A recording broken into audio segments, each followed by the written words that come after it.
की कहानी हिंदी में, जिसमें पनीर और लोमड़ी शामिल हैं, लगभग 400 शब्दों में। एक गांव के किनारे एक पुराना सा मकान था। उसी मकान में 2 बिल्लियां रहती थी। एक बिल्ली का नाम चांदनी था और दूसरी का नाम स्नो। दोनों आपस में बहुत अच्छी दोस्त थी। वे हमेशा साथ साथ खेलती, धूप में बैठकर आराम करती और मिलकर खाने की चीजें ढूंढती थी। एक दिन दोनों बिल्लियां खाने की तलाश में गांव की गलियों में घूम रही थी। तभी उन्हें एक दुकान के बाहर ताजा पनीर का एक बड़ा टुकड़ा पड़ा हुआ दिखाई दिया। पनीर देखते ही दोनों के मुंह में पानी आ गया, क्योंकि उन्हें पनीर बहुत पसंद था। पहले तो दोनों बहुत खुश हुईं, लेकिन थोड़ी ही देर में यह सोचकर झगड़ा होने लगा कि पनीर किसे और कितना मिलेगा। चांदनी बोली, यह पनीर मैंने पहले देखा है, इसलिए इस पर मेरा हक ज्यादा है। स्नो ने कहा, नहीं, मैं यहाँ पहले पहुँची थी, इसलिए पनीर मेरा है।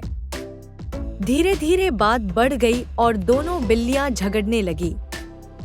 वे एक दूसरे पर गुर्राने लगी और पनीर को अपनी अपनी तरफ खींचने लगी। तभी वहां एक चालाक लोमड़ी आ पहुंची। उसने सारी बात देखी और मन ही मन खुश हो गई। लोमड़ी ने मीठी आवाज में कहा, तुम दोनों क्यों लड़ रही हो? मैं तुम्हारा पनीर बराबर बराबर बांट देती हूँ।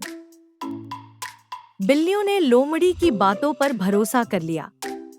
लोमड़ी ने पनीर को 2 हिस्सों में तोड़ा, लेकिन एक हिस्सा दूसरे से थोड़ा बड़ा था।